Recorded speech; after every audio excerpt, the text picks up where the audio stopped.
As a woman, why is having children an integral part of my life?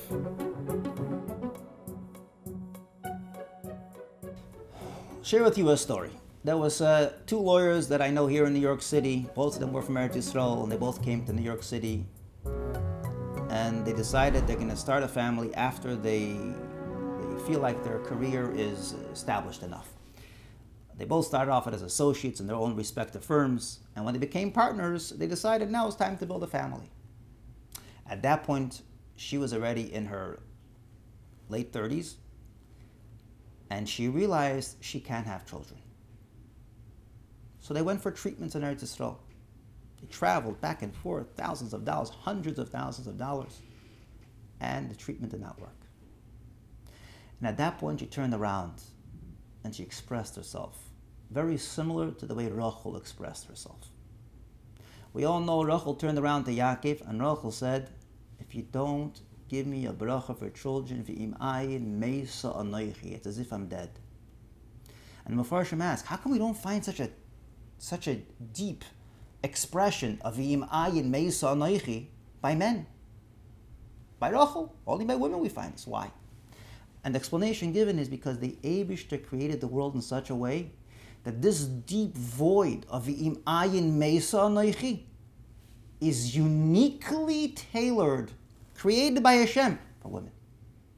That void of im ayin meisa anoichi, Eibishter created that only by women. Men have a different feeling. There's a void, but not that deep sense of void of im ayin meisa anoichi. And she actually turned around at that moment. We were sitting there. And she said, you don't understand. I was brought up in the secular world. And she actually said, I'm jealous of the Jewish world, of the Fruma world. I was brought up that I have to have a career. And that was an important thing for me. And I had a career. But now that I'm facing this void of children, it's tzigar neshveret. The whole thing is nothing for me. I don't need anything. It's not like I have 100 and I don't have 1,000.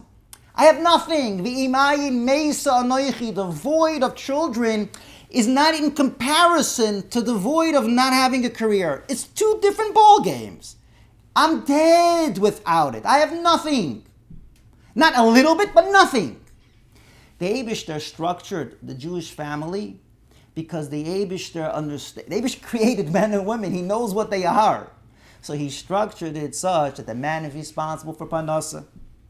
Because you can't take a Yiddish mama away from the house. You can't take a Yiddish mama away from children. Healthy children need a Yiddish mama. If she needs to work, she works. But it's her option. Can't force her. You're not allowed to force her. Of course, everybody has a personality. They want to work. They want to do it. But it's got to be a hobby. You can't put the pressure of parnasa on a woman. You're not allowed to. In the Ksub, it says the man has a responsibility for parnasa. And the Torah didn't do it because women are not capable. They're very capable, and they can do just as good as men. Torah did it because the Torah respects the role and the deep nature of women. You can't rip away a woman from her children. You cannot do that. Put the man to work. Maternity leave, women. The man, tough luck, go work. He wants to take off, let him take off. But the oil, the yoke of parnasa is men. The women need a free head. They need to be able to attach themselves and connect and be a healthy person. So the sense that the Torah is giving a special significance to children, to women, it's not the Torah, it's nature. The Eibishter created the world that way. Unfortunately, society fights nature. Society looks having children as a weakness. Torah respects nature. It's about time maybe society can catch up to Torah and realize and structure their laws just like Torah. Torah set the laws with a respect to women.